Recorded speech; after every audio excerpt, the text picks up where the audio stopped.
Hello students, let's enjoy chemistry with Dharmesh sir. હવે અત્યાર સુધી આપણે કેટલાક કોમ્પિટિટિવ એક્ઝામને રિલેટેડ ટોપિક્સ પણ ચલાવ્યા હતા અને GEE નીટના જે પેપર કે આપણને ખ્યાલ છે તેમ કે દર સાલ ક્વેશ્ચન રિપીટ નથી થતો પરંતુ 101% એની મેથડ રિપીટ થાય છે. તો આ મેથડના રિલેટેડ કયા પ્રકારના ક્વેશ્ચનો પૂછાય છે અને NCERT સાથે કનેક્ટેડ છે અને કનેક્ટેડ છે તો કઈ રીતે ટ્વિસ્ટ થાય છે તેને સમજવા માટે આપણે ઓલ્ડ પેપર્સનું સોલ્યુશન તમારી સમક્ષ લઈને આવ્યા છીએ. તો આજે આપણે ઓલ્ડ પેપરના સોલ્યુશનની અંદર સૌપ્રથમ સ્ટાર્ટ કરવા જઈ રહ્યા છીએ નીટ 2017 નું વિડિયો લેક્ચર સાથે સોલ્યુશન અને અંદર કઈ રીતના ફેરફારો થાય છે તેના વિશે આપણે ચર્ચા કરીશું. તો સૌપ્રથમ ક્વેશ્ચન નંબર 45 થી શરૂઆત કરીએ. તો ઇલેક્ટ્રિક ઘડિયાળમાં ઝિંક અને સિલ્વર ઓક્સાઇડ કોષ વપરાય છે જે આપણે ચેપ્ટર 3 વિદ્યુત રસાયણની અંદર સમજ્યા હતા. પ્રક્રિયા મુજબ Zn+2 માંથી બે ઇલેક્ટ્રોન મેળવી Zn બને છે જેનો તમને E0 સેલ આપેલો છે. આ જ રીતે Ag2O ની પ્રક્રિયા કરાવવામાં આવે તો 2Ag અને 2H- મળે છે. તેના માટે પણ E0 સેલનું મૂલ્ય આપ્યું છે. ફેરાડેનું મૂલ્ય કહી દીધું છે, ના કીધું હોય તો તમને ખબર હોવું જોઈએ કે 96500 અને એક્ઝેક્ટ કે તો 96487. તો ડેલ્ટા G0 શોધો એટલે કે ગિબ્સની મુક્ત ઉર્જા શોધવાની છે. તમારે પહેલા E0 સેલ શોધવો પડે. E0 સેલની અંદર આપણને ખબર છે કે જેના રિડક્શન પોટેન્શિયલનું મૂલ્ય વધુ હોય એ કેથોડ બને છે, જેના રિડક્શન પોટેન્શિયલનું મૂલ્ય ઓછું હોય એ એનોડ બને છે. તો E0 reduction of cathode minus E0 reduction of anode. અહીં E0 નું મૂલ્ય 0.344 અને માઈનસ 0.76 વોલ્ટ આપેલું છે માટે કેથોડ માઈનસ એનોડ વધુ છે એ રિડક્શન ઓફ કેથોડ, ઓછું છે એ રિડક્શન ઓફ એનોડ. બંનેની કિંમત મૂકતા તમને મૂલ્ય મળે છે 1.104. આપણને E0 સેલ મળી ગયા. હવે તમે જાણો છો કે ડેલ્ટા G0 બરાબર શું સૂત્ર છે આપણા જોડે? તો ડેલ્ટા G0 બરાબર -NfE0 સેલ. હવે ડેલ્ટા G0 બરાબર -NfE0 સેલ. ચલો યાર n ઇલેક્ટ્રોનનો ફેરફાર જો કેટલાનો છે? તો ઇલેક્ટ્રોનનો ફેરફાર 2 નો છે માટે 2. f નું મૂલ્ય ફિક્સ છે 96500 અને E0 સેલ તમે શોધ્યા જે 1.1 અથવા 1.104 લઈ શકો છો અને તેની કિંમત મૂકતા તમને મળશે 213.072 કિલો જૂલ પર મોલ, જે તમને આન્સર મળેલ છે. તો આ રીતે E0 સેલ આપેલો હોય ત્યારે તમે ડેલ્ટા G0 શોધી શકો છો. એક એક્સ્ટ્રા માહિતી આપીએ કે જો તમને અહીંયા સંતુલન અચળાંક શોધવાનું કહે તો ડેલ્ટા G0 બરાબર -2.303 RT log Kc સૂત્ર વાપરીને પણ તમે જવાબ લાવી શકો છો. તો આ રીતે ક્વેશ્ચનને સોલ્વ કરી શકાય. ત્યારબાદ નેક્સ્ટ ક્વેશ્ચન પર જઈએ. ઇથેનના અણુકોણાત્મકતાના સંદર્ભમાં કયું વિધાન સાચું છે? ચલો પહેલા તો અણુકોણાત્મકતા એટલે શું? તો તમે સમજ્યા છો કે અણુકોણાત્મકતાને કહેવાય રોટામર્સ અથવા અણુ સંરૂપણ તરીકે ઓળખવામાં આવે છે. એક પ્રકારની સંઘટકતા છે જે આલ્કેન સંયોજનોમાં જોવા મળે છે અને જેની શરૂઆત ઇથેનથી થાય છે. હવે ઇથેન અણુમાં કાર્બન કાર્બન બંધની આસપાસ પરિભ્રમણ શક્ય નથી કારણ કે ઇથેન અણુમાં કાર્બન કાર્બન વચ્ચે પી પાઈ બંધ અને ઇથેનનું ગલનબિંદુ ખૂબ જ નીચું છે. આ પહેલું કહે છે. તો પહેલા તો તમને કે કાર્બન કાર્બન બંધની આસપાસ પરિભ્રમણ શક્ય નથી તો એ વાત ખોટી છે. ઇથેનનું અણુ સૂત્ર થાય CH3CH3. જો એને પરિભ્રમણના સંદર્ભમાં રજૂ કરવામાં આવે તો આ એક કેન્દ્ર છે. આ કેન્દ્રની આજુબાજુ જોડાયેલા ઘટકોની અંદર અહીંયા એક હાઇડ્રોજન જોડ દો, અહીંયા એક હાઇડ્રોજન જોડ દો અને અહીંયા એક હાઇડ્રોજન જોડ દો. ત્યારબાદ અહીંયા એક હાઇડ્રોજન જોડો, અહીંયા એક હાઇડ્રોજન જોડો અને અહીંયા એક હાઇડ્રોજન જોડો. એક્ચ્યુઅલીમાં આ એ સિગ્મા બંધ દર્શાવે છે. આ એક કાર્બન છે, બીજો કાર્બન આ છે. અહીં 3 હાઇડ્રોજન જોડાયેલા છે અને અહીં 3 હાઇડ્રોજન જોડાયેલા છે. તો કાર્બન કાર્બનની અંદર કોઈ એકને અચળ રાખવાનો અને બીજાને ફેરવવામાં આવે છે અને અણુકોણાત્મક સંઘટકતા જોવામાં આવે છે. તો પરિભ્રમણ તો શક્ય છે એટલે પહેલું વિધાન થશે ખોટું. ત્યારબાદ વાત કરો ઇથેન અણુમાં કાર્બન કાર્બનની આસપાસ પરિભ્રમણ શક્ય નથી તો ખોટું. ત્યારબાદ ઇથેનોલમાં કાર્બન કાર્બનની આસપાસ પરિભ્રમણ શક્ય છે કે કાર્બન કાર્બન પરમાણુ વચ્ચે સિગ્મા બંધ આવેલો હોય અને યાદ રાખવાનું અણુકોણાત્મક સંઘટકતા સિગ્મા બંધ ધરાવતા હોય તો જ શક્ય છે, તો આ સાચું થયું. ત્યારબાદ અહીંયા પાછી પાઈ બંધની વાત કરી એટલે વિધાન કેવું થશે? ખોટું. તો તમને થિયરિકલ ક્વેશ્ચન આપણે ચેપ્ટર નંબર 13 ધોરણ 11 ની અંદર સ્પેસિફિક લખ્યું છે કે અણુકોણાત્મક સંઘટકતા આલ્કેન સંયોજનોમાં જોવા મળે છે અને તેની અંદર પણ કાર્બન કાર્બન વચ્ચે રહેલા સિગ્મા બંધના પરિભ્રમણને કારણે જોવા મળે છે. આથી અણુકોણાત્મક માટે આ વિધાન કેવું થશે? સાચું. ત્યારબાદ અન્ય ક્વેશ્ચન ઉપર જઈએ. નીચેમાંથી આપેલો કયો એમિનો એસિડ પ્રકાશ ક્રિયાશીલ નથી? ચલો સૌથી પહેલા વિચારો કે પ્રકાશ ક્રિયાશીલ હોવાની કન્ડિશન શું? તો પ્રકાશ ક્રિયાશીલ હોવાની કન્ડિશન છે અસમ કાર્બન હોવો જોઈએ અથવા કિરાલ કાર્બન હોવો જોઈએ. તો અસમ કાર્બન કોને કહેવાય? તો કાર્બન સાથે જોડાયેલા ચારે ચાર પરમાણુ કે પરમાણુનો સમૂહ જુદા જુદા હોય તો તેને અસમ કાર્બન કહે છે. અહીં ગ્લાયસીનમાં વિચારો, એક હાઇડ્રોજન અને બે હાઇડ્રોજન, અહીંયા આવશે NH2 અને અહીંયા આવશે COOH. બે હાઇડ્રોજન સમાન છે માટે તેને પ્રકાશ ક્રિયાશીલ ગણવામાં આવતો નથી. આ સિવાય તમે પ્રોલિન, લ્યુસીન અને સેરીનનું સ્ટ્રક્ચર જો ચેપ્ટર નંબર 14 ધોરણ 12 ની અંદર જૈવિક અણુ અથવા બાયોમોલિક્યુલર્સમાં જોશો તો તમને ખબર પડશે કે તેની અંદર અસમ કાર્બન આવેલો છે. માટે અન્ય પ્રકાશ ક્રિયાશીલતા દર્શાવે છે. ગ્લાયસીન એ પ્રકાશ ક્રિયાશીલતા દર્શાવતું નથી. ત્યારબાદ નીચે આપેલી સ્પીસીસની જોડમાંથી કઈ સમબંધારણીય છે? સમબંધારણીય હોવાની કન્ડિશન શું? તો તેની અંદર સમબંધારણીય નથી. તો આપણે સમબંધારણીય હોવાની કન્ડિશન શું? તેના સ્ટ્રક્ચરો સમાન હોવા જોઈએ, સંકરણને આધારે ડિફાઇન કરી શકાય. તો અહીં આપણે વિચારીએ પહેલા ICl4-. તો આયોડિન એની સંયોજકતા કેટલી છે? તો 4 Cl જોડાઈ ગયા. આયોડિનની સંયોજકતા 7 છે. 7 જોડાયા પછી એક માઈનસ છે એટલે એક ઇલેક્ટ્રોન આવી ગયો, તો 4 જોડાયા તો બીજા 4 બાકી રહે એટલે 2 અબંધકારક ઇલેક્ટ્રોન યુગ્મ છે. અને ઝેનોન ની અંદર વિચારો સેમ. ઝેનોન કયા સમૂહમાં આવે? તો 18મા સમૂહમાં. 18મા સમૂહની અંદર આવે તો સંયોજકતા 8, 4 ફ્લોરિન જોડાય છતાં તમને 4 બાકી રહે છે. એટલે તમે એવું કહી શકો છો કે આ બંનેનું બંધારણ કેવું છે? તો સમાન છે. આપણે તો સમાન નથી તે શોધવાનું છે. એના સિવાય વાત કરીએ ચલો 2 Br જોડાઈ ગયા છે. ફરીથી એકવાર આયોડિન 17મા સમૂહમાં 7, 2 જોડાયા એટલે 5 બાકી રહે પણ માઈનસ છે એટલે 6. તો 3 અબંધકારક ઇલેક્ટ્રોન યુગ્મ અથવા લોન પેર ઇલેક્ટ્રોન. ઝેનોન ની અંદર વિચારો તો સેમ કન્ડિશન, 2 ફ્લોરિન જોડાઈ ગયા, કેટલા બાકી રહેશે? તો 3 અબંધકારક ઇલેક્ટ્રોન યુગ્મ. તો એ પણ કહી શકાય એ પણ સમબંધારણીય છે. વિદ્યાર્થીઓ ખાસ યાદ રાખવાનું, સાચું તો ખબર છે પણ ખોટું કેમ ખોટું છે તે સાબિત કરવું જરૂરી છે. બ્રોમિન ફરીથી એકવાર oxygen double bond O, double bond O, double bond O. Minus છે એટલે 7 હતા એટલે કે અબંધકારક. ઝેનોન ની અંદર સેમ, એનાથી વિરુદ્ધ વિચાર 1 2 3, 1 2 અને 3. અહીંયા કેવો આવશે? તો અબંધકારક ઇલેક્ટ્રોન યુગ્મ. તો આનું બંધારણ પણ સમાન છે. માત્ર ઓપ્શન B વિચારો. ઓપ્શન B ની અંદર ક્લોરીન કેટલા ઓક્સિજન જોડાયા? તો 1 2 અને 3 ઓક્સિજન. માઈનસ છે એટલે કે અબંધકારક ઇલેક્ટ્રોન યુગ્મ. જ્યારે કાર્બન ની અંદર વિચારો તો 3 ઓક્સિજન જોડાયેલા છે. 3 ઓક્સિજન -2 બીજ બાજુ તો અહીંયા આવશે માઈનસ, અહીંયા આવશે માઈનસ, ડબલ બોન્ડ. ચારે ચાર વપરાઈ જાય છે, એ કઈ અબંધકારક બનતો નથી માટે આનું સ્ટ્રક્ચર સમાન નથી. એટલે આન્સર શું આવશે? B. ClO3- માં sp3 સંકરણ અને CO3- 2 માં sp2 સંકરણ. ખબર છે ડબલ બોન્ડ ને પણ એક ગણવાના. એટલે આની અંદર આવશે S અને અહીંયા P એટલે 2. બાકી બધાની અંદર સંકરણ પણ સમાન હશે. એવું તમે ચેક કરવું હોય તો કરી શકો છો. મેં તમને આકારને આધારે સમજાવ્યું. ત્યારબાદ ક્વેશ્ચન નંબર 41. તમને એવું સમજાવ્યું છે કે CO ગેસ Cl2 ગેસમાંથી COCl2 માટે નીચેમાંથી કયો એકમ બરાબર હશે? તો સૌથી પહેલા આ સમીકરણ માટે ડેલ્ટા Ng શોધો. What is meaning of delta Ng? તો ડેલ્ટા Ng તમને દર્શાવે છે વાયુરૂપ નિપજના મોલ માઈનસ વાયુરૂપ પ્રક્રિયકના મોલ. ચલો વાયુરૂપ નિપજના મોલ કેટલા છે? તો 1.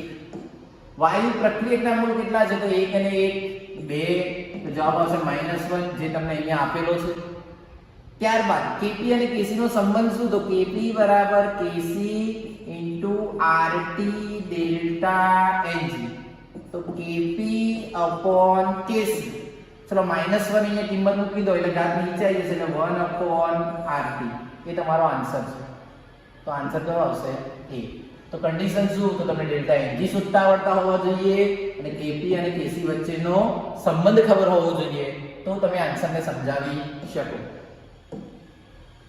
ત્યારબાદ નીચેમાંથી કયો SN1 પ્રક્રિયા ઝડપથી પસાર થશે? એટલે કે SN1 પ્રક્રિયા સરળતાથી આપશે. અહીં વિચારવામાં આવે તો પ્રાથમિક પહેલો, બીજો વિચારવામાં આવે તો ક્લોરીન વાળો sp2 સંકરણ દર્શાવે છે. ત્યારબાદ અહીં વિચારવામાં આવે તો વિનાઇલ છે અને અહીં વિચારવામાં આવે તો 1 ડિગ્રી છે.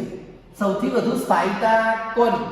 તો અહીં વિચારવામાં એવું આવે કે આની અંદર સંસ્પંદન થાય છે. સંસ્પંદન થવું એટલે એક જ બંધારણને એક કરતાં વધુ રીતે રજૂ કરી શકવું. તો સંસ્પંદન થતું હોવાથી તેની સ્થિરતા વધુ હોય, તો સ્થિરતા વધુ હોય તો પ્રક્રિયામાં કાર્બોકેટાયન બનવાની સરળતા વધી જાય એટલે SN પ્રક્રિયાની વિધિ ઝડપથી પ્રસાર થશે. એટલે આન્સર કયો આવશે? તો A. ત્યારબાદ અહીં આપી છે કે કોલમ 1 અને 2 જોડો. એકમાં સમાયું નથી એટલે આપણે બે રીતે સમજાયેલા છે, એક આ અને એક આ. તો સૌથી પહેલી વસ્તુ એ કે ઓપ્શન A ની અંદર આવે છે R એટલે કે કેન્દ્રાનુરાગી યોગશીલ પ્રક્રિયા. કઈ રીતે? તો અહીં પ્રક્રિયા જો આ ઘટકની કરવામાં આવે, કોની જોડે કરવાની છે? તો NH2 NH પછી NO2 અને NO2. તો કોઈ એક વિસ્થાપન આપશે એટલે કે ઇલેક્ટ્રોન યુગ્મનું દાન કરી અને અહીંયા ઘટક જોડાય છે. જો ઇલેક્ટ્રોન યુગ્મનું દાન થતું હોય તો તેને કઈ પ્રક્રિયા તરીકે ઓળખવામાં આવે છે? તો કેન્દ્રાનુરાગી યોગશીલ પ્રક્રિયા. અને બીજું વાત કરો તો બે ઘટકો જોડાય છે તો યોગશીલ ખરી, પણ ઇલેક્ટ્રોન યુગ્મના દાન સાથે થતી પ્રક્રિયા કહેવાય એને કેન્દ્રાનુરાગી યોગશીલ પ્રક્રિયા.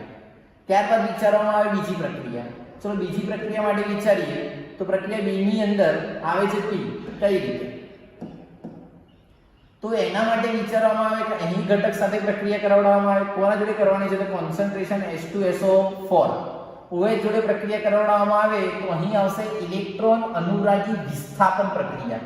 એટલે કોઈ એક ઘટક જોડાય છે અને બીજો ઘટક દૂર થાય છે તો તે પ્રક્રિયાને ઇલેક્ટ્રોન અનુરાગી વિસ્થાપન પ્રક્રિયા તરીકે ઓળખવામાં આવે છે. ત્યારબાદ સેકન્ડ થિંગ વિચારવામાં આવે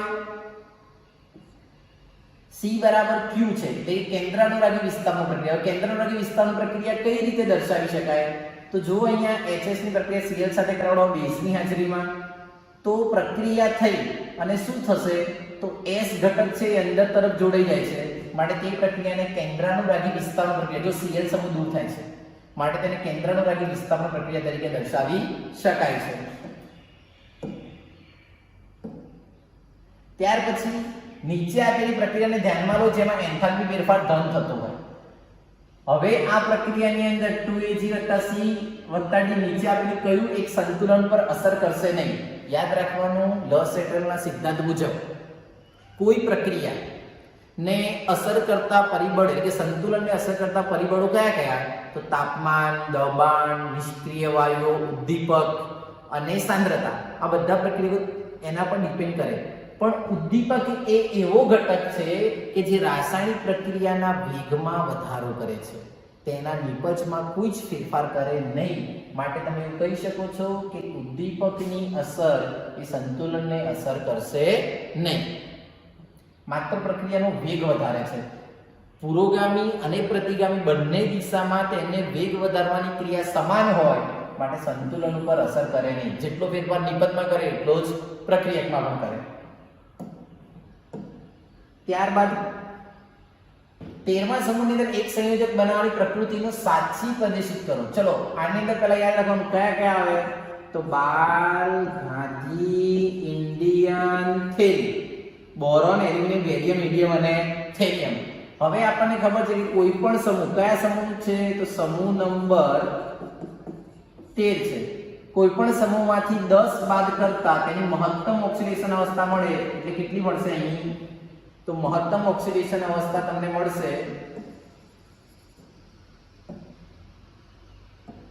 મહત્તમ ઓક્સિડેશન અવસ્થા મળશે +3, પણ જેમ જેમ ઉપરથી નીચે તરફ આવે તેમ +3 ની સ્થાયીતા ઘટે અને +1 ની સ્થાયીતા વધે છે. એટલે તમે એવું કહી શકો છો કે બોરોન થી એલ્યુમિનિયમ, એલ્યુમિનિયમ થી ગેલિયમ, ગેલિયમ થી ઇન્ડિયમ અને ઇન્ડિયમ થી થેલિયમ તરફ આવીએ તેમ +1 બનવાની સ્થાયીતામાં શું થાય છે તો વધારો થતો જોવા મળે છે. એટલે આન્સર આવશે A.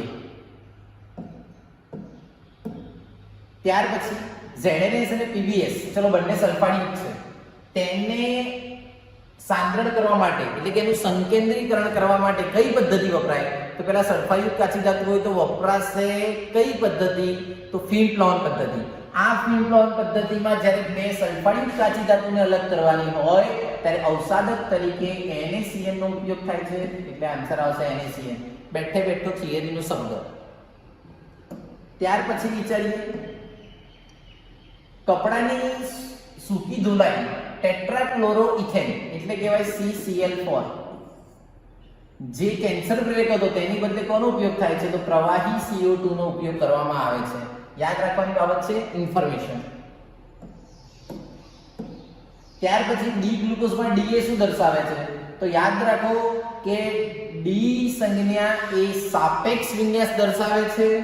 જો તેની અંદર OH સમૂહ જમણી બાજુ તરફ હોય તો તેને D વિન્યાસ કહેવાય, OH સમૂહ ડાબી બાજુ તરફ હોય તો એને L વિન્યાસ કહે છે, અને OH સમૂહની જગ્યાએ NH2 સમૂહ માટે પણ આ વસ્તુ એપ્લાય કરી શકાય છે. પણ જ્યારે એક કરતા વધારે કિરાલ કાર્બન હોય ત્યારે અંતિમ કિરાલ કાર્બન જો જમણી બાજુ તરફ જયેલો હોય તો તમે એને D વિન્યાસ કહી શકો છો. ખાસ યાદ રાખજો, અંતિમ કિરાલ કાર્બનને જોવામાં આવે છે અને અંતિમ કિરાલ કાર્બન છેલ્લેથી બીજો કિરાલ કાર્બનનું બંધારણ નક્કી કરવામાં આવે. એકચ્યુઅલીમાં આ તમને કોના માટે સમજાવવામાં આવે છે તો ગ્લુકોઝ. ગ્લુકોઝનું સ્ટ્રક્ચર યાદ કરો, CHO OH ત્યારબાદ HOH OH અને અંતિમ આવશે CH2OH. અહીં ગ્લુકોઝમાં કિરાલ કાર્બનની સંખ્યા કેટલી 4. કયા કયા 4 કિરાલ કાર્બન આવેલા છે તો એની અંદર તમે કહી શકો છો કે 1 2 3 અને 4. તો છેલ્લેથી બીજો અંતિમ કિરાલ કાર્બન OH સમૂહ જમણી બાજુ છે તે D વિન્યાસ રજૂ કરે છે. તો આ રીતે તમે તેને સમજાવી શકો છો. એટલે આન્સર આવશે D, છેલ્લેથી બીજા કિરાલ કાર્બનનું બંધારણ રિપ્રેઝન્ટ કરે છે. હવે આગળ વાત કરીએ નીચેમાંથી કયો સૌથી વધુ પ્રબળ એસિડ છે. ચલો પ્રબળ એસિડનો ક્રમ આપણે ધોરણ 12 ચેપ્ટર નંબર 12 કાર્બોક્સિલિક એસિડની અંદર શીખ્યા હતા કે જેમ ઇલેક્ટ્રોન આકર્ષક સમૂહ વધારે જોડાયેલા હોય તેમ એમની એસિડિકતા વધારે હોય છે. તો સૌથી વધારે જોડાયેલા ઇલેક્ટ્રોન અહીંયા પણ 3 છે ને અહીંયા પણ 3 છે, એટલે કે ક્લોરીન કરતા ફ્લોરીન ની ક્રિયાશીલતા વધારે હોવાને કારણે એટલે ઇલેક્ટ્રોન આકર્ષવાની ક્ષમતા વધુ હોવાને કારણે તમે એવું કહી શકો છો કે તેની અંદર જોડાવાની ક્ષમતા કેવી હશે વધારે હશે. તેની અંદર જોડાવાની ક્ષમતા વધારે હશે એટલા માટે સૌથી પ્રબળ એસિડ કયો આવશે તો ટ્રાઇફ્લોરોઇથેનોઇક એસિડ. ત્યારબાદ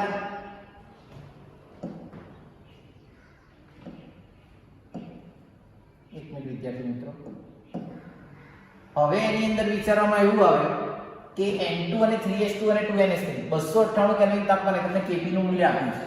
કેટલું આપ્યું છે તો 5.8 × 10⁵ જો વાયુની સાંદ્રતા મોલ પ્રતિ લિટર દર્શાવવામાં હોય તો સંતુલન અચળાંકનું મૂલ્ય શોધો. યાદ કરો સંતુલન અચળાંક Kc શોધવાના છે. તમને હેવર પદ્ધતિ આપેલી છે, R ની વેલ્યુ આપેલી છે, તો તમારે સંતુલન અચળાંક શોધવું હોય તો સૂત્ર શું છે તો Kp = Kc × RT delta Ng.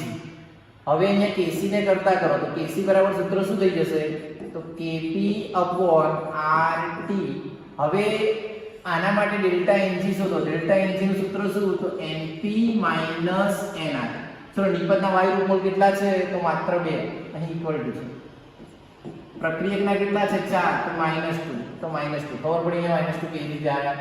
અને પછી લાઈનસર કિંમત મૂકો તો તમને જવાબ મળશે 3.56 × 10⁸, જેને આધારે તમે સંતુલન અચળાંક શોધી શકો છો. ખાસ યાદ રાખજો Kp અને Kc ના સંબંધના રિલેટેડ ઘણીવાર MCQ પૂછાય છે. ત્યારબાદ મુક્ત ઉર્જા થર્મોડાયનેમિક્સમાં નીચે આપેલામાંથી કયું સાર્થક કરે છે? હવે મુક્ત ઉર્જા એ શું દર્શાવે? તો મુક્ત ઉર્જા તમને રિપ્રેઝન્ટ કરે છે ડેલ્ટા જી. તો પ્રણાલી વડે થતું અવિસ્તરણીય કાર્ય. કેમ અવિસ્તરણીય કાર્ય? તો જ્યારે પ્રસરણ થાય ત્યારે -w આવે અને યાદ છે કે ડેલ્ટા જી એ શું દર્શાવે છે? તો કાર્ય. જ્યારે પ્રક્રિયા પૂર્ણ થતી હોય ત્યારે એટલે આન્સર આવશે પ્રણાલી વડે થતું અવિસ્તરણીય કાર્ય. હવે ત્યાર પછી વિચારીએ H3PO4 ની પ્રબળ રિડક્શન વર્તણૂક નીચેમાંથી કોને કારણે છે? જો સૌથી પહેલી વસ્તુ તો છે ને આમાં એક ભૂલ છે. અહીંયા લીધેલો ઘટક હોવો જોઈએ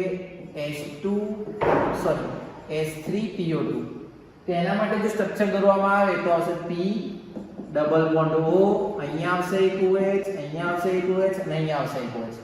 જોઈ લો હવે ઓપ્શન. એક OH સમૂહ અને બે pH બંધની હાજરીને કારણે તે પ્રબળ રિડક્શન કરતાનું વલણ ધરાવે છે. તો આ રીતે તમે ક્વેશ્ચનને સમજાવી શકો છો. ત્યારબાદ ક્લોરીન અને નાઇટ્રિક એસિડની પ્રક્રિયાને ધ્યાનમાં લો તો ચલો Cl2 અને 2NO ને ધ્યાનમાં લઈને શું બનાવીએ છીએ? તો 2NOCl. જ્યારે બંને પ્રક્રિયાની સાંદ્રતા 2 ગણી કરવામાં આવે, ઇનશોર્ટ કહેવાય એવું માંગે છે કે રાસાયણિક પ્રક્રિયામાં પ્રક્રિયકની સાંદ્રતા 2 ગણી કરવામાં આવે ત્યારે પ્રક્રિયાનો વેગ 8 જેટલો વધે છે. તો Cl2 ની સાંદ્રતા 2 ગણી કરવામાં આવે ત્યારે વેગ 2 જેટલો જ વધે છે. તો એનો કયા સંદર્ભમાં સાચો એટલે કે એનો નો પ્રક્રિયાક્રમ શોધો. ચલો સૌથી પહેલી પ્રક્રિયા માટે વિચારીએ તો આપણે પ્રક્રિયાક્રમ નથી ખબર એટલે તમે Cl2 ની x અને NO2 ની y કાઢી લીધી. હવે માની લો કે બંનેની સાંદ્રતા બમણી કરવામાં આવે. પહેલા માટે તમે ધારો છો r. જ્યારે તમે k બરાબર Cl2 ની x નથી ખબર એટલે ધારી લીધી. ત્યારબાદ NO ની y. હવે જ્યારે બંનેની સાંદ્રતા ડબલ કરવામાં આવે ત્યારે વેગ કેટલા ગણો થાય છે? 8 ગણો. તો આને પણ x ધારી લો, આને y ધારી લો. હવે એમ કહે છે કે ખાલી Cl2 ની સાંદ્રતા 2 ગણી કરવામાં આવે ત્યારે કેટલો ગણો થાય? તો 2. તો 2r બરાબર k 2Cl2x અને અહીંયા આવશે NO ની y. સિમ્પલ વસ્તુ છે. કોઈ પણ બે સમીકરણની અંદર એપ્લાય કરશો તો તમે એવું કહીશું સમીકરણ 2 અને 3 વડે ભાગતા. સમીકરણ 2 ને કોના વડે ભાગતા? 3 વડે. ચલો સમીકરણ 2 ને 3 વડે ભાગો તો તમને ખબર છે કે ઉડી જાય. ત્યારબાદ એની અંદર વિચારવામાં આવે તો 4 દુ 8 એટલે 4 આવી ગયા. તો અહીંયા આવશે 4 અને અહીંયા એને જતો રહે એટલે અહીંયા આવશે 2 ની y ઘાત. તો એને શું લખી શકાય? તો 2 ની 2 ઘાત અને 2 ની y ઘાત. તો y બરાબર કેટલા મળી ગયા તમને? 2. જે શું રિપ્રેઝન્ટ કરે છે? તો NO નો પ્રક્રિયાક્રમ. ફરીથી વિદ્યાર્થી મિત્રો ત્રણેય સમીકરણને એપ્લાય કરો. પહેલા કઈ નથી કર્યું ત્યારે, પછી બંનેની સાંદ્રતા ડબલ કરી ત્યારે અને પછી એકની સાંદ્રતા ડબલ કરી ત્યારે જેની મેચ આવતો હોય બંનેનો ભાગાકાર કરવાનો અને પછી પ્રક્રિયાક્રમને તમે નક્કી કરી શકો. તો અહીંયા ઉડાડા તો અહીંયા 4 આયા, આ તો ઓટોમેટિક ઉડી જવાના છે. અહીંયા બાકી બધું ઉડી જ જાય છે. માત્ર NO y NO અહીંયા બચશે કેટલા? તો 2 ની y ઘાત. 2 ની y ઘાત તો 4 ને 2 ના 2 લખાય, અહીંયા આવશે 2 ની y ઘાત. તો 2 અને y. તો y બરાબર તમને કેટલા મળી ગયા? 2. અને y બરાબર 2 છે એટલે કહી શકો છો કે NO નો પ્રક્રિયાક્રમ કેટલો આવશે? તો 2. ત્યારબાદ AgCl ની મોલર વાહકતા શોધો. તમારી ચોપડીમાં છે ને એસિડિક એસિડનું એક ઉદાહરણ આપી દીધું. સરે ભણાવતી વખતે કીધું હશે કે મોસ્ટ ટાઈમ બી. તો AgCl ની માટે વાહકતા શોધવાની છે. તમને આપી કોની છે? તો AgNO3, KCl અને KNO3. ચલો તમારે AgCl જોઈતા હોય તો વધારાના ઘટકો કયા? તો AgCl ની મોલર વાહકતા શોધતા હોય આપણે માત્ર MCQ માટે ચર્ચા કરવાની છે. તો AgCl ની શોધતા હોય તો કોનો સરવાળો કરવાનો? તો AgNO3 વત્તા KCl. ચલો વધારાનું શું આવ્યું અહીંયા? આપણે કોની શોધવાની છે? તો AgCl ની. તો NO3 અને K. તો KNO3 કેવા કરી દેવાના? 12. બાકી તો તમારે કિંમત જ મૂકવાની છે. કિંમત મૂકશો એટલે જવાબ આવશે 138 cement centimetre square mall inverse. જે તમને રિપ્રેઝન્ટ કરે છે કે AgCl ની મોલર વાહકતા 138 છે. આગળ વાત કરીએ ક્વોન્ટમ આંક. એકદમ સરળ અને સિમ્પલ, પણ ધોરણ 11 યાદ હોય તો. મુખ્ય ક્વોન્ટમ આંકની અંદર કુલ કક્ષકો શોધવી છે. ચલો કક્ષકો શોધવાનું સૂત્ર શું? તો આપણને ખબર છે કે કક્ષક શોધવાનું સૂત્ર છે n² અને ઇલેક્ટ્રોન શોધવાનું સૂત્ર છે 2n². કક્ષક શોધવાનું સૂત્ર n² અને ઇલેક્ટ્રોન શોધવાનું સૂત્ર 2n² છે. આથી કક્ષક 4 તો 4 નો વર્ગ કેટલો થશે 16, તો તમારો આન્સર આવશે 16. તો આ રીતે તમે મુખ્ય ક્વોન્ટમને આધારે કુલ કક્ષકોની સંખ્યા શોધી શકો છો. સપોઝ અહીંયા તમને ઇલેક્ટ્રોન માંગ્યા હોય તો કેટલા આવે, તો સરળતાથી આન્સર આવે 72. આગળ વાત કરીએ, નીચે આપેલા હાઇડ્રોજન પૈકી પાણીને ઓક્સિડાઇઝ કરી શકે તેવું કરી ઓક્સિજન બનાવે છે. ચલો ઓક્સિડાઇઝ કરીને ઓક્સિજન બનાવે તો એક જ ઘટક એવો છે કે જે ઓક્સિજનની અંદર ઓક્સિડાઇઝ કરી શકે. એ કયો? તો તેના કરતાં વધુ વિદ્યુત ઋણતા ધરાવતો ઘટક. તેના કરતાં વધુ વિદ્યુત ઋણતા ઘટક ધરાવતો ઘટક કયો હશે? ફ્લોરિન. એટલે તમે કહી શકો છો કે ફ્લોરિન ઓક્સિડાઇઝ કરી શકે છે. કદાચ વિદ્યાર્થીઓ તમને થોડો બહારનો અવાજ આવતો હશે, પણ વાતાવરણને આધારે વરસાદ ચાલુ થઈ ગયો છે એટલે થોડો થોડો અવાજ આવે છે, પણ મેનેજિંગ. હવે આગળ વાત કરીએ, નીચે આપેલામાંથી કયો કાર્બન ડાયોક્સાઇડનું શોષણ કરે છે અને ઓક્સિજન મુક્ત કરે છે? ઇનઓર્ગેનિક ક્વેશ્ચન છે, આપણને એનું સમીકરણ આવડતું હોવું જોઈએ કે પોટેશિયમ સુપર ઓક્સાઇડની પ્રક્રિયા કાર્બન ડાયોક્સાઇડ સાથે કરો ત્યારે ઓક્સિજન મુક્ત કરે છે. એટલે આન્સર કયો આવશે? ડી. યાદ રાખવાની બાબત છે. ત્યારબાદ નીચેમાંથી કયું સંયોજન પ્રતિચુંબકીય નથી? પ્રતિચુંબકીય કોણ ના હોય? તો જેની અંદર અયુગ્મિત ઇલેક્ટ્રોન હોય તે પ્રતિચુંબકીય ના કહેવાય. કારણ કે એને કહેવાય શું? તો અનુચુંબકીય. તો અહીં વિચારવામાં આવે Cr ક્રોમિયમ Z બરાબર કેટલા છે? 24. તમે આવું બધા સમીકરણ માટે એપ્લાય કરશો તમને સરળતાથી આવડશે. તો argon complete 4s2 3d sorry અપવાદરૂપ ઇલેક્ટ્રોન રચના છે એટલે અહીંયા આવશે 4s1 3d5. અહીં એનું ઓક્સિડેશન અવસ્થા ચેન્જ કરો તો NH3 ની 6 પણ NH3 0 છે એટલે Cr ના આવશે +3. ચલો અહીંયા Cr ના +3 કરો તો શું થશે? તો એક ઇલેક્ટ્રોન અહીંયાથી જાય અને બે ઇલેક્ટ્રોન ત્યાંથી જાય. જો બે ઇલેક્ટ્રોન જાય તો અહીંયા કેટલા બચશે? તો 4. હવે આયા 3d4. એક ઇલેક્ટ્રોન અહીંયાથી ગયો અને બે ઇલેક્ટ્રોન અહીંયાથી ગયા સોરી. તો અહીંયા આવશે 3. તો ડી કક્ષકમાં 3 ઇલેક્ટ્રોન છે. તો 3 ઇલેક્ટ્રોનને ગોઠવી દો. ચલો NH3 પ્રબળ હોય અને યુગ્મીકરણ કરે તો પણ બે ગોઠવાય, એક તો બાકી રહે છે અને એક બાકી રહે એ શું દર્શાવે છે? અનુચુંબકીય. અને જો અનુચુંબકીય હોય તો તમે કહી શકો છો કે પ્રતિચુંબકીય નથી. આવું તમે કોઈ પણ માટે એપ્લાય કરશો તો બાકી બધામાં પ્રતિચુંબકીય મળશે. ટિટેનિયમ અહીં તમે જુઓ તો ટિટેનિયમની +4 આપી છે. ટિટેનિયમનો પરમાણુ ક્રમાંક કેટલો Z બરાબર? તો તરત જવાબ આવે 22.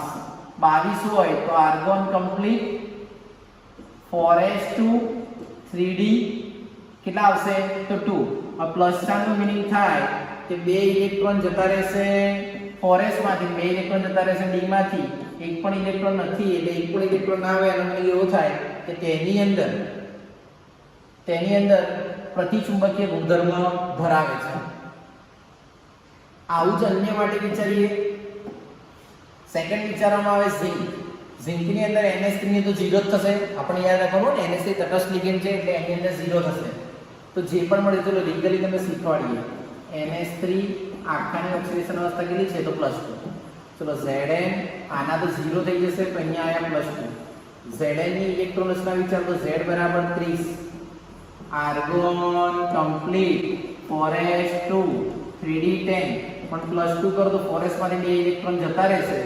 4s માંથી બે ઇલેક્ટ્રોન જાય તો તમને એવું ખબર પડે કે 4s માંથી બે ઇલેક્ટ્રોન જતા રહ્યા પણ d માં તો 10 n ના m છે ને, અને 10 n ના m છે એટલે તમે કહી શકો છો કે એનું વલણ કેવું છે? તો પ્રતિચુંબકીય.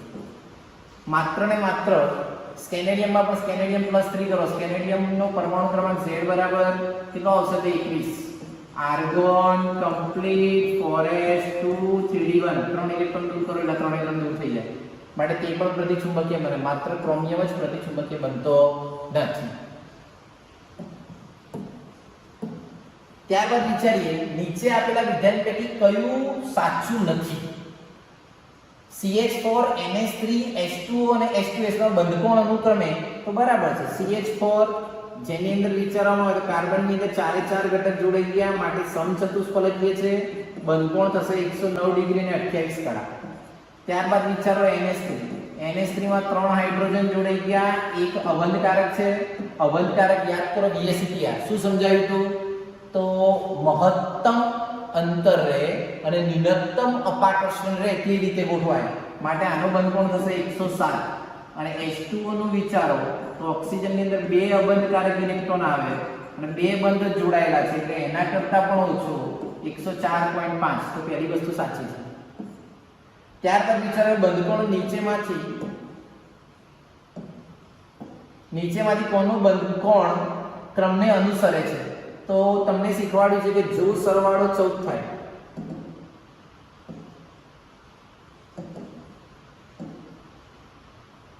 જો ઇલેક્ટ્રોનની અંદર સરવાળો 14 થાય તેનો બંધકોણ 3 લો, ત્યારબાદ 13 થાય તો 2.5 લો, 12 થાય તો 2 લો એટલે 0.55 ઘટાડવા જાઓ, 15 થાય ત્યારે 2.5, 16 થાય ત્યારે 2, 18 થાય ત્યારે 1.5, 19 થાય ત્યારે 1 અને 20 થાય ત્યારે એની અંદર ઘટાડીને 0.5. આ રીતે ફેરફાર કરી શકાય.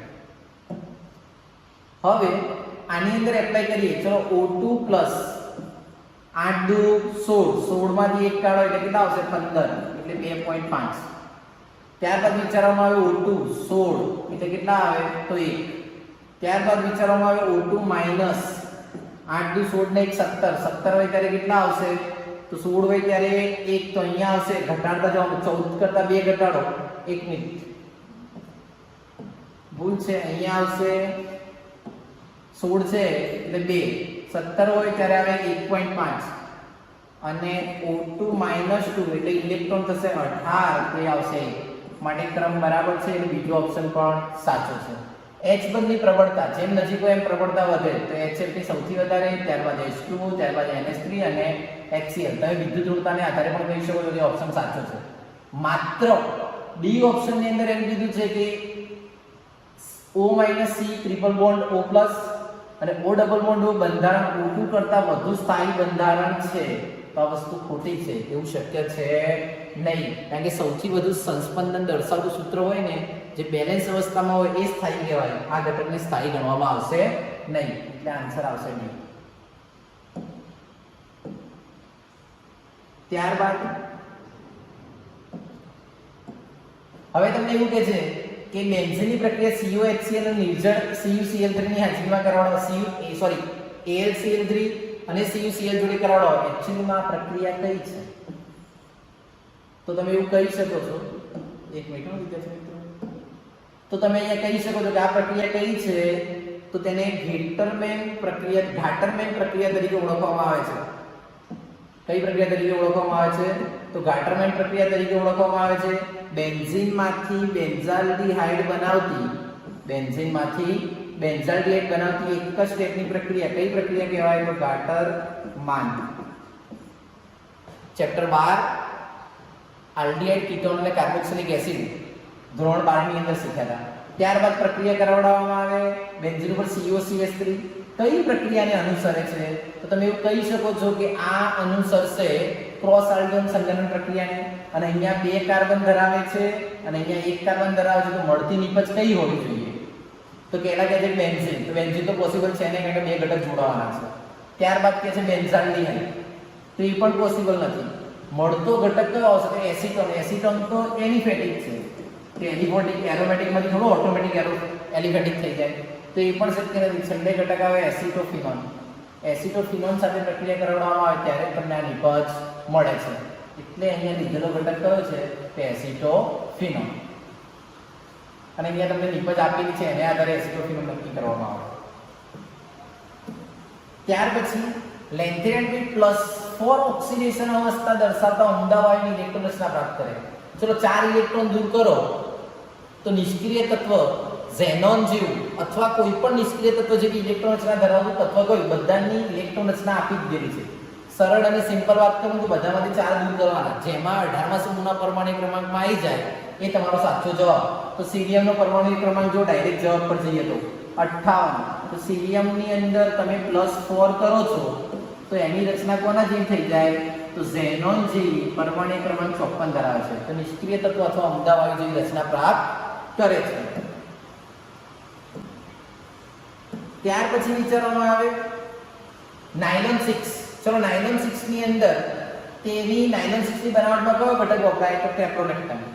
ત્યારબાદ વિચારવામાં આવે તો ડેક્રોન. ડેક્રોન બનાવવાની અંદર કયા ઘટકનો યુઝ કરવામાં આવે છે તો ડેક્રોન બનાવવા માટે તમે એવું કહી શકો છો કે ઇથિલિન ગ્લાયકોલ અને ટર્ફેનિક એસિડનો ઉપયોગ કરવામાં આવે છે. ત્યારબાદ ગ્લિપ્ટાલ બનાવવા માટે કોનો ઉપયોગ કરવામાં આવે છે તો ઇથિલિન ગ્લાયકોલ અને થેલિક એસિડ. અને છેલ્લું નોલેક બનાવવા માટે કોનો ઉપયોગ કરવામાં આવે છે ફિનોલ અને ફોર્માલ્ડિહાઇડનો ઉપયોગ કરવામાં આવે છે. આમ આ માત્ર તમે પોલિમર ચેપ્ટરની બનાવટ જોશો તો જ તમને વધુ સરળતાથી ખ્યાલ આવશે. ત્યાં બધા ઘટકોની બનાવટ જોવાની તો તમને એના મોનોમર ઓટોમેટિક આઈડિયા આવે. અહીં આપણે ઇન્ફોર્મેશન વિથ તમને કહી દીધું કે આ રીતે ઘટક બને છે, પણ કમ્પલસરી આની રિએક્શનો ચોપડીમાંથી જોવી તો જ તમને સમજાશે. આની બધી બનાવટો તૈયાર કરવી પડે. ત્યારબાદ નીચે આપેલા જોડ પૈકી હેલોજનમાં સૌથી વધુ બંધ વિયોજન એન્થાલ્પી અને હાઇડ્રોજન હેલાઇડમાં સૌથી ઓછી બંધ વિયોજન એન્થાલ્પી ધરાવતો ઘટક કયો? હાઇડ્રોજન હેલાઇડમાં સૌથી ઓછી કોની હોય તો જેનું કદ વધારે હોય. HF ના આવે કારણ કે કદ ઓછું હોય. HCl પણ ના આવે, HB અને HI આવશે. કેમ તો ફૂલો કલીઓ બહારો में आई તો આયોડીનનું કદ સૌથી વધારે હોય એ ઘટક આવશે. ત્યારબાદ વિચારવામાં આવે કે બંધ વિયોજન એન્થાલ્પી સૌથી વધુ કોની અંદર હોય તો એના કમ્પેર સાથે રિએક્ટ થતો ઘટક કયો આવશે તો I2. એટલે આન્સર આવશે I2.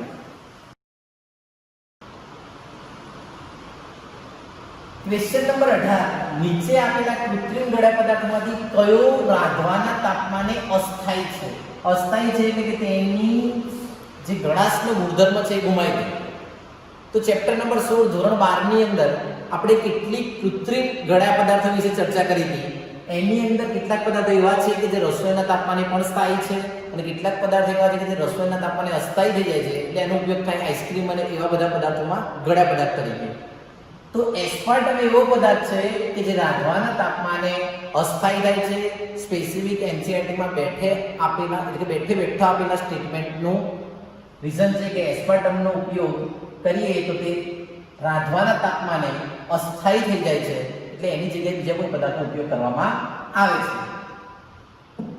ત્યારબાદ નીચેમાંથી કયું એક વિધાન ખોટું છે તો ઋણભારિત સોલના સ્કંદનમાં ઊર્મિન શક્તિતાનો ક્રમ Al+3 Ba+2 અને Na+ છે. સાચી વાત છે કારણ કે ઋણભારિત સ્કંદન કરવા માટે કયો ભાર જોઈએ ધન. જેમ સંયોજકતા વધે તેમ સ્કંદન કરવાની ક્ષમતા વધે, તો પહેલું સાચું. ધનભારિત સોલના સ્કંદન માટે આ લખેલી વસ્તુ સાચી છે પણ આ ક્રમ આ રીતે ના આવે. સંયોજકતા વધે તેમ સ્કંદન કરવાની ક્ષમતાનો વધારો થાય, એટલે બી ઓપ્શન કેવો છે ખોટો. બાકી ખબર લાયોફોલિક એ દ્રાવકો માટે વધુ આકર્ષક હોય કારણ કે એને પ્રવાહી સ્નેહી કહેવાય, એ પ્રવાહી પ્રત્યે પ્રેમ કરતા હોય એટલે ઝડપથી જોડી જાય. જ્યારે લાયોફિલિક સોલ એ લાયોફોબિક સોલ કરતા વધુ સ્થાયી હોય છે, તો તે વસ્તુ પણ સાચી છે. માત્ર બીજો ઘટક એ ખોટો છે એવું તમે કહી શકો. એટલે બીજા ઓપ્શનની અંદર સપોઝ -4 વધુ આપ્યા હોય તો કે સાચો થાત અને Cl વધારે આપ્યા છે, એટલે ઓપ્શન કેવો થશે તો ખોટો. ત્યાર પછી ચુંબકીય સંકીર્ણમાં MnBrO4 -2 માં સ્પિન ચુંબકીય ચાકમાત્રાનું મૂલ્ય. તો સૌથી પહેલી વસ્તુ યાદ રાખવામાં આવે કે અહીંયા ઓક્સિડેશન અવસ્થા જુઓ Mn વત્તા 4Br અને આખાનો વીજભાર કેટલો છે તો -2. ચલો Br ની ઓક્સિડેશન અવસ્થા આવે -1 -2 -4 પેલી બાજુ જાય તો +4 અને 2 બાદ કરો એટલે આવશે +2. તો Mn+2 જોવાના. Mn ની ઓક્સિડેશન અવસ્થા શું છે તો આર્ગોન કમ્પ્લીટ 4s2 3d5. તો Mn આર્ગોન કમ્પ્લીટ +2 એટલે 4s માંથી 2 ઇલેક્ટ્રોન જતા રહે એટલે 0 3d5. ચલો d ની અંદર કેટલા અયુગ્મિક ઇલેક્ટ્રોન આવેલા છે તો 1 2 3 4 અને 5. 5 અયુગ્મિક ઇલેક્ટ્રોન આવેલા હોવાને કારણે અહીં સૂત્ર μ બરાબર એટલે ચુંબકીય ચાકમાત્રા μ બરાબર n+n+2 બોહર મેગ્નેટ એકમ છે. n બરાબર 5 મૂકીએ એટલે આવશે 5.92 એક્ઝેક્ટ લો. અને યાદ રાખજો વિદ્યાર્થી મિત્રો કે જો એક અયુગ્મિત ઇલેક્ટ્રોન હોય ને ત્યારે આવે 1.73, બે હોય ને ત્યારે આવે 2.83, 3 હોય ને તો આવે 3.89, 4 હોય ને તો આવે 4.90 અને 5 હોય ને તો આવે 5.92.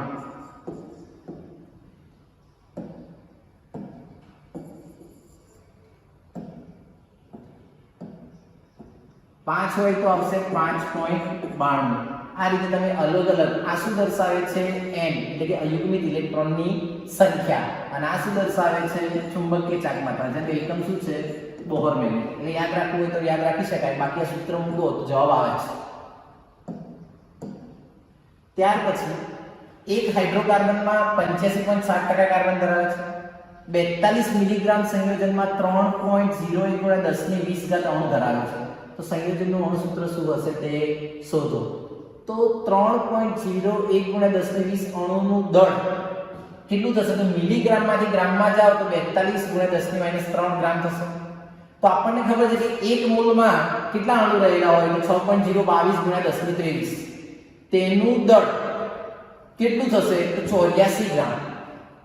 6.022 × 10⁻23 એટલે આ લોકોએ કેલ્ક્યુલેટેડ કર્યું કે 3.011 × 10⁻20 એ 42 × 10⁻³ તો 6.022 × 10⁻23 કેટલા? તો કેટલા આવશે? 84 ગ્રામ. અને 84 ગ્રામ ધરાવતા હોય ત્યારે કાર્બનના જો 85.7% હોય તો કાર્બનની સંખ્યા થઈ જાય 6, એટલે C6H12 અણુ સૂત્ર આવે છે.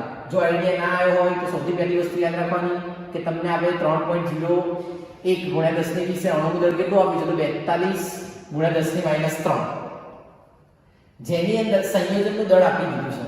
તો 6.022 × 10⁻23 એ કેટલા? તો એનો જવાબ મળ્યો 84 ગ્રામ. હવે આપણને આ વસ્તુ નથી ખબર પડતી, તો આપણને એ વસ્તુ તો ખબર પડે છે કે આણ્વિક દળ શોધતા આવડે. તો પહેલાની અંદર મૂકો તો 12 × 36, 36 ને 6 કેટલા થાય? 42. જવાબ ખોટો. બીજાની અંદર વિચારો 6 × 12 6 × 12 અને +12 કેટલા આવશે? 84 ગ્રામ. જે જવાબ સાચો દર્શાવે છે. ત્રિરાશિને આધારે જવાબ લાવેલા છે, બાકીના બેની અંદર પણ સેટ નહીં થાય. એટલે 84 ગ્રામ જેનું આણ્વિક દળ આવતું હોય તે જવાબ સાચો. ત્યારબાદ CuH2 આયનમાં 3 અયુગ્મિત ઇલેક્ટ્રોન રહેલા છે. તો CO નું સંકરણ શું થશે તે જણાવો. ચલો CO કેટલા H2 જોડાયેલા છે? તો 1 2 3 4 5 અને 6. 6 જોડાયા હોય ત્યારે સંકરણ કયું થાય? તો S ની એક કક્ષક, P ની 3 એટલે 4 અને D2 તો સંકરણ થશે sp3d2. જો લીગલી તમે CO મૂકો ત્યારબાદ CO+2 મૂકો અને ત્યારબાદ સંયોજન લાવો તો પણ આ જ જવાબ આવે. પણ નીટમાં 1 મિનિટમાં ઓપ્શન સેટ કરવાનો છે, એટલા માટે તમને આકૃતિ દ્વારા અથવા ભૌમિતિક રચના દ્વારા સમજાવ્યું. ઘણી રીતના ક્વેશ્ચન એક કરતા વધુ રીતે થઈ શકતા હોય છે, પણ આપણે હંમેશા આ પેપરની અંદર પ્રયત્ન એવો જ કરીશું કે 1 મિનિટની અંદર આન્સર તમારો પ્રોપર મળી જાય. નીચેમાંથી કયો હાઇડ્રાઇડ માંથી કોનો સૌથી વધારે બંધ ખૂણો છે? એટલે હાઇડ્રાઇડ આપણે સૌથી વધુ બંધ ખૂણો કોનો હશે? તો જેમ જેમ આગળ તરફ જાઓ બધા 16મા સમૂહ આપે છે. ઓવામાં એને સલમાન ખાને સોનાક્ષી સિન્હાને ટ્યુશનમાં બેસાડી અને પોલિયો પીવડાવ્યો. તો બધા ઘટકો તમને જે આપેલા છે એ કયા સમૂહના છે? 16મા સમૂહમાં. અને સૌથી વધારે બંધ ખૂણો કોનો હશે? તો H2 નો. કારણ કે જેમ જેમ નીચે તરફ જઈએ તેમ તેમ કદમાં વધારો થશે અને બંધ ખૂણાની અંદર ઘટાડો થશે, માટે સૌથી વધુ કોનો હશે? તો H2O. 25 સેલ્સિયસ તાપમાને એક વાતાવરણમાં વડે કોની એન્ટ્રોપીનું મૂલ્ય સૌથી વધુ હશે? ઇન્ટરેસ્ટિંગ. સૌથી પહેલા છે H2, પછી છે C2H6 એટલે આ દર્શાવે છે આલ્કેન. ત્યારબાદ દર્શાવે છે આ દર્શાવે છે આલ્કાઇન. થોડું ઇજ્જતથી લખીએ. આ દર્શાવે છે આલ્કેન, આ દર્શાવે છે આલ્કાઇન અને આ પણ દર્શાવે છે આલ્કેન. હવે એમ કહે છે કે સૌથી નીચેમાંથી સૌથી વધુ એન્ટ્રોપીનું મૂલ્ય કોનું હશે? તો ઇથાઇન જે ઘટક છે C2H6 સોરી ઇથેન જે ઘટક છે ઇથેન એ વાયુ અવસ્થામાં હોય અને સૌથી વધુ અણુ ધરાવતો હોય માટે તેની એન્ટ્રોપીમાં શું થશે? વધારો કરી શકે. તમે સિમ્પલ વિચારો કે વાયુ અવસ્થામાં રહેલા બધા જ ઘટકો હોય ત્યારે જેના અણુઓ વધારે હોય, જેટલા છોકરા વધારે એટલી વસ્તી વધારે કરે અને એન્ટ્રોપી શું દર્શાવે છે? તો અવ્યવસ્થાનો માપદંડ. એટલે આન્સર કયો આવશે? ઇથેન. બાકી બંને ઘટક આલ્કેન છે, આ પણ આલ્કેન છે અને આ પણ આલ્કેન છે, પરંતુ આની અંદર અણુઓની સંખ્યા વધુ હોવાને કારણે તમે કહી શકો કે ઇથેનની એન્ટ્રોપીનું મૂલ્ય સૌથી વધુ હશે. નીચે આપેલા આલ્કોહોલિક કયો એક જ સાંદ્ર એક્શન સાથે નિર્જર Cl2 સૌથી ઝડપથી પ્રક્રિયા આપે? લ્યુકાસ કસોટી દર્શાવે છે મિત્રો. સાંદ્ર HCl અને નિર્જર ZnCl2 સાથે પ્રક્રિયા કરાવડાવો તો કઈ કસોટી દર્શાવે? લ્યુકાસ કસોટી. યાદ રાખો, લ્યુકાસ કસોટીમાં શું શીખવાડ્યું હતું? તત, દદ અને પચ. એટલે તૃતીયક હોય તો સૌથી ઝડપથી થાય, દ્વિતીયક હોય તો એના કરતા ધીમું, અને પ્રાથમિક હોય તો પ્રક્રિયામાં ત્યાં દ્રાવણ ચોખ્ખું પડી ગયું. વિચારી લો આમાંથી તૃતીયક કયો છે? તો ઓપ્શન આવશે સી. સ્ટ્રક્ચર દોરીએ. શું આવશે? તો 1 2 અને 3 અને 2 મિથાઇલ પ્રોપેન્ટોન. કયો છે? 3 ડિગ્રી. એટલે 3 ડિગ્રી હોય તો પ્રતિક્રિયાત્મકતા કેવી હોય? તો સૌથી વધારે. કઈ પ્રક્રિયા માટે વાત કરી? તો લ્યુકાસ કસોટી. ચેપ્ટર 10 અને ચેપ્ટર 11 બંનેની અંદર આ આવે છે. ત્યારબાદ સોલિડ સ્ટેટનો ક્વેશ્ચન છે, ધોરણ 12 ચેપ્ટર નંબર 1. મેગ્નેશિયમ, એલ્યુમિનિયમ અને ઓક્સિજનથી બનતું એક સંયોજન ઓક્સાઇડમાં ક્યુબિક ક્લોઝ પેક રચના ધરાવે છે. ચલો ઓક્સાઇડ એટલે એવું માન્યું છે. કઈ રચના ધરાવે છે? તો CCP. CCP હોય તો પરમાણુની સંખ્યા કેટલી થઈ જાય? તો 4. મેગ્નેશિયમ એ ચતુષ્ફલકી છિદ્રનો 1/8 ભાગ રચે છે. ચલો 4 પરમાણુ હોય, તમને ખબર છે કે Mg+2 એ ચતુષ્ફલકી એટલે ટેટ્રાવોઇડ. ટેટ્રાવોઇડ હંમેશા અષ્ટફલકી કરતા બમણા હોય અને અષ્ટફલકી હંમેશા પરમાણુ જેટલા હોય. એટલે આ બમણા હશે 2 × 4 એટલે કેટલા આવશે? તો 8. પણ એનો કેટલો ભાગ? તો 1/8 એટલા આવશે 1. એટલે મેગ્નેશિયમના પરમાણુ મળ્યા 1, ઓક્સિજનના પરમાણુ મળ્યા 4.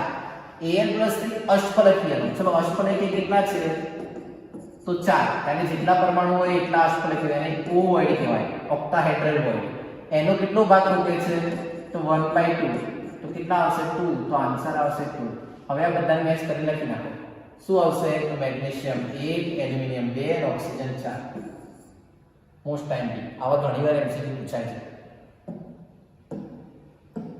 ત્યારબાદ જો પ્રક્રિયામાં RCZO ન્યુક્લિયોફાઇલ એટલે કેન્દ્રવાળી પ્રક્રિયા સાથે પ્રક્રિયા કરીએ તો ખાલી જગ્યાનો વેગ સૌથી વધુ હોય તો Z શોધો. વેગ સૌથી વધુ હોય તો શું શોધવાનો છે? Z. અહીંયા લખેલા છે NH2OC2H5 ઇથોક્સી અને અહીંયા લખ્યું છે OCOCH3. SI સમૂહ લીધેલો છે. તો ક્લોરીન હોય ત્યારે પ્રતિક્રિયાત્મકતા સૌથી વધુ જોવા મળે. ત્યારે કેન્દ્રવાળી પ્રક્રિયા સરળતાથી વિસ્થાપન કરાવી શકે તો કોનું કરાવી શકે? તો ક્લોરીન. કેન્દ્રવાળી પ્રક્રિયા ત્યાં જોડાઈ જશે અને ક્લોરીનને દૂર કરશે કમ્પેર ટુ આ સંયોજન. કારણ કે ઇલેક્ટ્રોન દાતા અને ઇલેક્ટ્રોન આકર્ષક સમૂહના સંદર્ભમાં અહીંયા આન્સર કયો આવશે? તો Cl. અને બધાને તો ખબર જ છે કે ઇલેક્ટ્રોન દાતા સમૂહ કયા અને ઇલેક્ટ્રોન આકર્ષક સમૂહ કયા. ત્યારબાદ આપેલી પ્રક્રિયાની અંદર XA YB ZC માં જો -dA/dt, -dB/dt, -dC/dt તો નીચેમાંથી કયું વિધાન સાચું છે તે શોધો. તો અહીં પ્રક્રિયાની અંદર XA YB અને ZC ની પ્રક્રિયા કરેલી છે. પહેલામાં દર્શાવે છે XYZ = 3. પછી XY નું મૂલ્ય 3 છે, X નું મૂલ્ય 2 છે અને Y નું મૂલ્ય 2 છે. હવે તમારે અહીંયા રિપ્રેઝન્ટ કરવાનું છે કઈ રીતે છે? તો XA અને YA ની પ્રક્રિયા કરી શું બનાવે છે? તો ZC. હવે ZC માટે તમે કહી -dA/dt, -dB/dt અને -dC/dt નીચે આપેલામાંથી કયું વિધાન સાચું છે? એટલે કોના માટે સાચું છે? તો અહીંયા પહેલા કીધું છે x y z ત્રણે ત્રણ ઘટકો x y અને z. એ ત્રણે ત્રણ ઘટકો માટે 3 છે તો ના, એવું શક્ય નથી એકોર્ડિંગ ટુ ધીસ ઇક્વેશન. પછી એમ કહે છે x અને y નું મૂલ્ય 3 છે. તો ચલો x અને y નું મૂલ્ય 3 લઈ લઈએ અને પ્રક્રિયા શું બનાવે છે? તો ZC. તો હા એ પોસિબલ છે. ખાલી x નું મૂલ્ય 2 પણ પોસિબલ નથી અને ખાલી y નું મૂલ્ય પણ 2 પોસિબલ નથી. x અને y બંને 3 હોય તો ZC ક્વેશ્ચન બનાવી શકાય કે ત્રણેયનો વેગ કેવો લીધો છે? સરખો. અને ત્રણેયનો વેગ ક્યારે સરખો હોય? જ્યારે પ્રક્રિયકના બંનેના મોલ સરખા હોય ત્યારે. નીચે આપેલા સંયોજનો પૈકી કયો એક સલ્ફોનેશન ખૂબ જ સરળતાથી આપશે? સલ્ફોનેશન સરળતાથી, સલ્ફોનેશન એટલે ઇલેક્ટ્રોન અનુરાગી વિસ્થાપન પ્રક્રિયા. કયો સમૂહ જોડાય? તો SO3H+. હવે એની પ્રક્રિયા કરાવવામાં આવે તો કે બેન્ઝીન, નાઇટ્રોબેન્ઝીન કે ક્લોરોબેન્ઝીન. તો બેન્ઝીન ઉપર CH3 હોય તો ઇલેક્ટ્રોન દાતા સમૂહ તરીકે વર્તે અને સૌથી સરળતાથી સલ્ફોનેશન પ્રક્રિયા આપશે. એટલે આન્સર કયો આવશે? ટોલ્યુઇન. યાદ રાખજો ટોલ્યુઇનનું સ્ટ્રક્ચર શું? તો બેન્ઝીન ઉપર CH3, જેને ટોલ્યુઇન તરીકે ઓળખવામાં આવે છે. નીચે આપેલી પ્રક્રિયામાં P નિપજ શોધો. ચલો Br2 અને NaOH સાથે પ્રક્રિયા કરાવવામાં આવે છે. તો Br2 અને NaOH સાથે પ્રક્રિયા કરાવવામાં આવે તો પહેલા ઘટક શામાં રૂપાંતર થશે? તો CONH2 નું રૂપાંતર થઈ જશે NH2 માં. ત્યારબાદ એની પ્રક્રિયા CH3OH સાથે કરાવવામાં આવે તો ઘટક દૂર થશે અને દ્વિતીયક એમાઇનમાં રૂપાંતર પામે છે. અને દ્વિતીયક એમાઇનમાં CH3OH એટલે CH3 અને અહીંયાથી H, તો CH3OH દૂર થાય છે અને દ્વિતીયક એમાઇન નિપજ આપે છે. એટલે આન્સર કયો આવશે? તમે કહી શકો છો કે C ઓપ્શન સાચો છે. ક્રોમિક એસિડ દ્વારા ફિનોલનું ઓક્સિડેશન નીચેમાંથી શું આપશે? તો ક્રોમિક એસિડનું ફિનોલનું કરાવવામાં આવે ઓક્સિડેશન તો કયો ઘટક આપે છે? તો એકાંતરીય ડાયકીટોન. અહીં ભૂલ છે, આ ઘટક નીકળી જશે 3 તો એકાંતરીય ડાયકીટોન આપે છે. ચેપ્ટર નંબર 11 ની રિએક્શન છે કે ફિનોલનું ક્રોમિક એસિડ સાથે ઓક્સિડેશન કરાવડાવો, એટલે કે એરોમેટિક આલ્કોહોલનું ક્રોમિક એસિડ સાથે ઓક્સિડેશન કરાવવામાં આવે તો બંને સ્તરે કીટોન સમૂહ જોડે છે, જેને સાયક્લોહેક્સેન 1,4-ડાયોન તરીકે પણ ઓળખવામાં આવે છે. એક્ચ્યુઅલી એનું સ્ટ્રક્ચર આ રીતનું આવશે અને અહીંયા આ ઘટક પણ જોડાશે. એટલે એવું કહી શકો છો કે સાયક્લોહેક્સ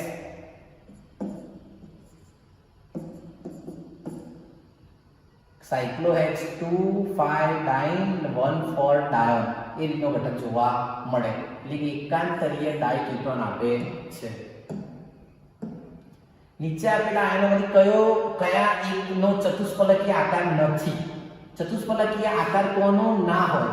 તો CuNH3+2 ની અંદર તમે જોવામાં આવે તો ચતુષ્ફલકીય આકાર નથી. કેમ નથી? કારણ કે જો તેની ઇલેક્ટ્રોન રચના ગોઠવવામાં આવે તો Cu argon complete 4s1 3d5 પછી +2 છે, +2 છે એટલે અહીંયાથી ઇલેક્ટ્રોન 0 થઈ જાય. અહીંયા કેટલા આવશે? 4. હવે 4 ઇલેક્ટ્રોન ને ગોઠવી દેવામાં આવે અને પછી NH3 ના 4 ગોઠવવામાં આવશે. 1 2 3 અને 4 એ એમના એમ જ છે, અપવાદરૂપ ઉદાહરણ છે. માટે અહીંયા શું થશે? તો 1, ત્યારબાદ આવશે 2 અને ત્યારબાદ આવશે 1 2 3 અને 4. કયું સંકલન થાય છે? DS, સોરી અહીંયા નહીં આવે. ટોટલ આપણે 4 જ ગોઠવવાના છે. તો તમે એ કહી શકો છો DSP2. અને જો DSP2 હોય તો આકાર સમતલીય ચોરસ હોય અને સમતલીય ચોરસ આકાર છે માટે સમચતુષ્ફલકીય નથી એવું તમે કહી શકો છો. આપણી NCERT બુકની અંદર આનો કોઈ ઉલ્લેખ નથી, પણ યાદ રાખજો આ એક ઇફેક્ટ દર્શાવે છે જેને કારણે અપવાદ ઉદાહરણ છે અને તેનો સમાવેશ સામે કરી શકાય કે સમતલીય ચોરસમાં થાય છે. ArNa2 બેન્ઝીન ડાયઝોનિયમ ક્લોરાઇડમાંથી Cu અને HCl સાથે RCl બનાવે. મોટાભાગના મગજમાં સેન્ડવેર આવે, પણ સેન્ડવેર માટે Cu ની જગ્યાએ CuCl જોઈએ, પણ અહીંયા તો Cu છે એટલે Cu પાવડર અને HCl હોય તો એ પ્રક્રિયાને કઈ પ્રક્રિયા કહેવાય? તો ગેટરમેન પ્રક્રિયા તરીકે ઓળખવામાં આવે છે. એટલે આન્સર આવશે ગેટરમેન પ્રક્રિયા. હવે ટોલ્યુઇન બાષ્પની બેન્ઝીન અને ટોલ્યુઇનના દ્રાવણ સાથે સંતુલનમાં છે, જેમાં ટોલ્યુઇનના મોલસ કેટલા છે? તો 0.50 છે. એ જ તાપમાને શુદ્ધ બેન્ઝીનનું બાષ્પ દબાણ કેટલું છે? તો 119 ટોલ છે. તો ટોલ્યુઇનનું 37 ટોલ છે. તો બાષ્પ અવસ્થામાં સંતુલન અવસ્થાએ શોધો. ચલો પહેલી વસ્તુ તો યાદ રાખો કે આપણે રાઉલ્ટનો નિયમ શીખ્યા હતા, P total બરાબર PA 0 * XA PB 0 * XB જે સૂત્રમાં આપેલા છે તેને આધારે તમે P total શોધી લીધા. P total મળ્યા પછી જ્યારે બાષ્પ અવસ્થાએ સંતુલન હોય ત્યારે સંતુલન માટે રાઉલ્ટનો નિયમ શીખ્યા છે PYA * P total. એક્ચ્યુઅલી માં આ નિયમ વાયુઓ માટે ડાલ્ટનનો નિયમ ફોલો કરે છે અને રાઉલ્ટના નિયમની અંદર દ્રાવણો માટે લાગુ પાડી શકાય. તો સંતુલન એ મૂલક શોધો તો Pa બરાબર એટલે કે Ya બરાબર Pa/p ટોટલ. ત્યારબાદ તમે કિંમત મૂકી દો તો તમને મળે છે 0.237. તો આ રીતે સંતુલન અવસ્થાએ મૂલક આપ્યા હોય તો શોધી શકાય. આવું જ એક ઉદાહરણ ચેપ્ટર નંબર 2 ધોરણ 12 ની અંદર લખાણ સંબંધિત ની અંદર આપેલું છે, જે એપ્લાય કરીને આ જ રીતે શોધવામાં આવેલું છે. અને ઉદાહરણ નંબર 5 પણ આના ઉપર જ ડિપેન્ડન્ટ છે.